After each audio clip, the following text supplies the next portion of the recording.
I was going to say, congratulations on just navigating all that nonsense you guys had to deal with in the last couple of weeks. And I know it was frustrating for you, but you got through it. You made the roster adjustments. And the guys that you called up, man, they produced, I think, 5, 6, 7, 8 yesterday, had 5 hits. It's a testament. Thank you. A testament to our player development guys down in the alternative site in Fredericksburg, and to our guys in Florida. And to those guys, the guys we threw in at very short notice that that they're going to be on the team, and we got to make this thing work. And some professional guys like Herman Perez is just a pro. And of course, Jonathan Lucroy is just you're getting off the couch and you're catching up Max Scherzer opening day. It's a testament to their professionalism and how much they really love the game. So the 4 solos that Max gave up to some really good hitters, by the way, do you chalk that up to Max and LaCroix just not working together enough, or are they just they're bad pitches and good hitters? Good hitters, and Max made bad location on the pitches. Like you said, Freddie's not going to miss that rolling curveball, and Acuna is a first pitch fastball hitter, and Max tried to get ahead of him, and he popped it. So that's I think I could attribute that to location-wise to some rust, 10 days of not pitching competitively, and just good hitters, and Max misses spots. And even the Hall of Famers, you miss your spots against these hitters, and they make you pay, and they did. And but the good thing about Max is he doesn't walk people. These innings are usually small damage innings because he doesn't put many guys on base, and solo homers, as we all say, that Max always says that solo homers aren't going to beat you. So that was part of his game plan, to get ahead of hitters and try and get deep into a baseball game. And it gave us a yeoman's effort, first time out under trying circumstances with 10 days off. Mike, is Max good at compartmentalizing when a start doesn't go quite the way he wants? Because we know how he is. I mean, he's like the most competitive guy that you've probably ever met. If not, not the most, he's certainly in the top 5. How does he deal with it the next day or 2 days after? Is he able to put it behind him and just move on? I think he's probably as intelligent of a pitcher and baseball person I've ever been around. And he'll go and look at the film, and nobody realizes more than him where those pitches were, and I think he'll chalk those up to next time. When he gets Acuna, he's going to go. He wants that fastball up in the zone, and he put it down the middle, and like I said, they make you pay. So he's a very good self-evaluator. I think he's very fair on himself. So I think that.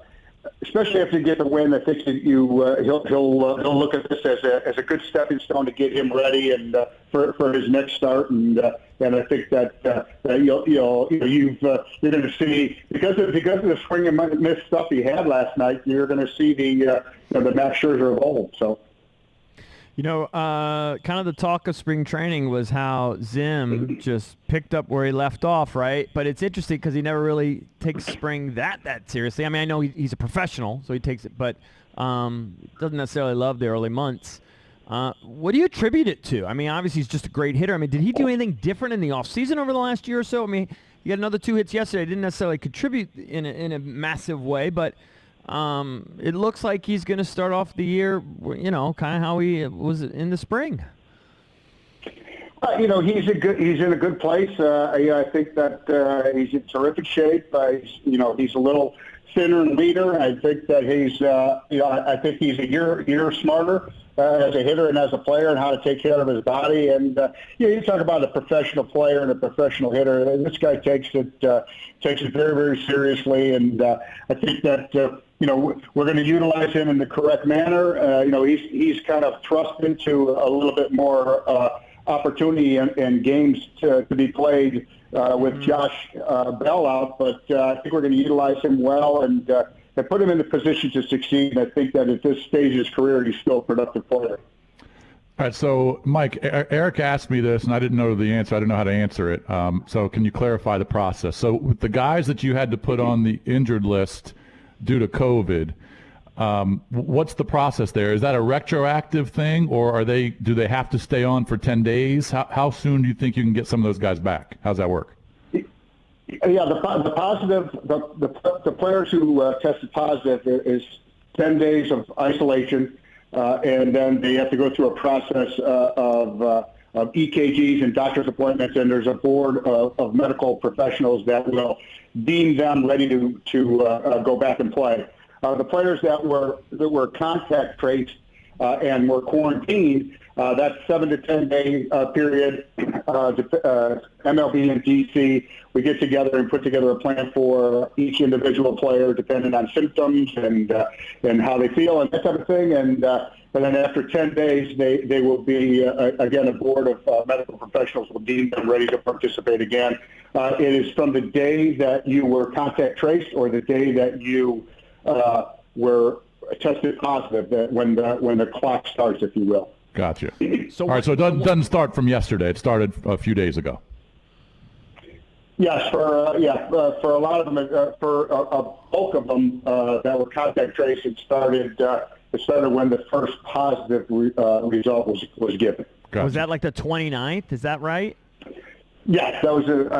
I believe the first positive was on the 29th. So it could see, God willing, everyone's perfect and there's very little issue here. If the guys are healthy and they pass all the tests and EKGs and everything, do you anticipate that maybe you will have some guys back in 3 or 4 days, or is that overly optimistic? I think they're going to start filtering back at different stages, but as long as the protocols are followed and the players feel good and they get their work in, we're not going to just throw them. You don't play for 10 days. You don't just get thrown against the Los Angeles Dodgers. So, we need these guys to get back on their feet and swing the bat a little bit and to work out and to be healthy, one, and then baseball ready, two, because, the worst thing that could happen is, you're off for 10 days, you don't work out, and you go into a game situation where your instincts take over and you burst for a ball or you sprint for a base hit and you pull something, and now you're injured for a period of time, and that would be that's something that we want to avoid. Yeah. All right. So doubleheader today, 12-3 ish, and you're going to have Fetty go 1 and Strassi go 2, correct? Correct. Yeah, it's a traditional doubleheader. So 45 minutes or so after the first game, the second game will start. So I know there was only a limited amount of fans there at Nats Park, but what was that like finally to have some people back there?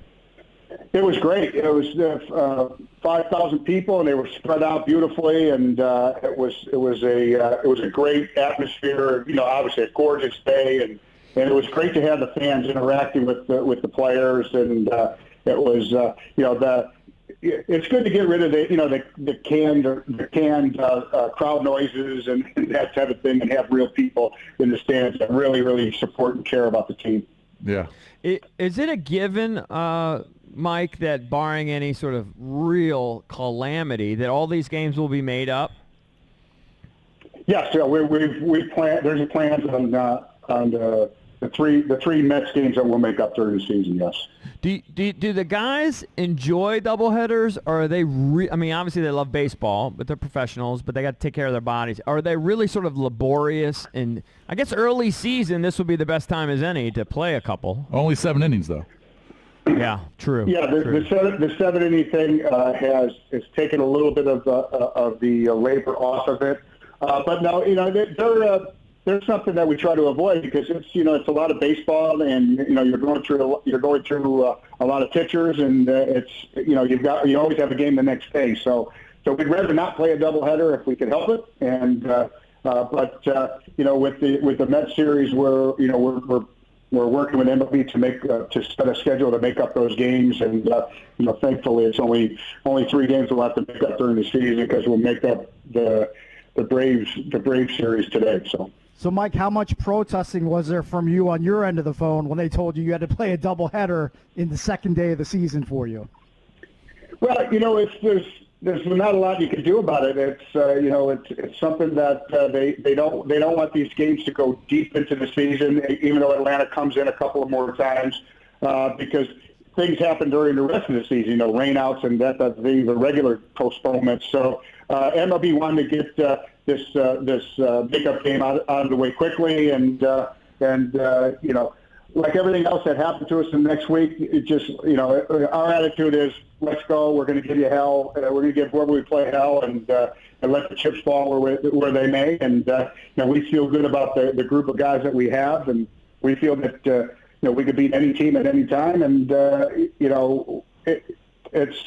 nobody feels sorry for you, so you got to go out there and strap it on and try and win a couple games. Right.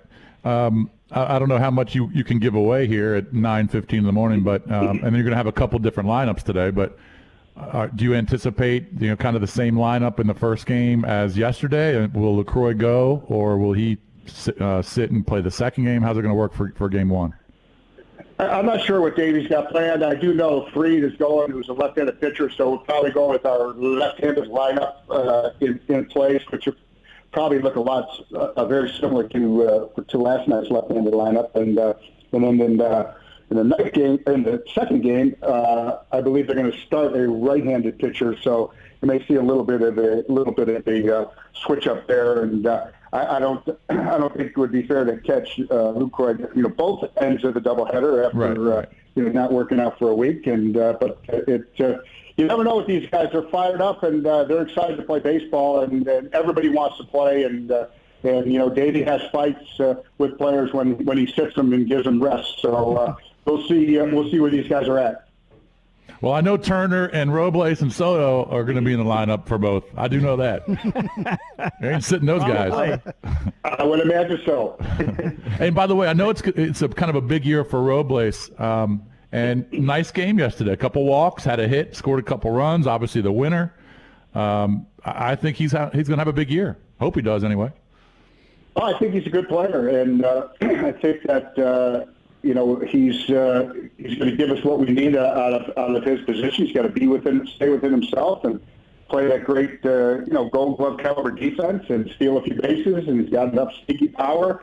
And he's just got to be more selective at the plate. And if he does that, he's going to be a really good player for us. And I don't know if it's a big year for him or not, but every year you strap it on in the big leagues is a big year for you. So I think that he came into camp prepared.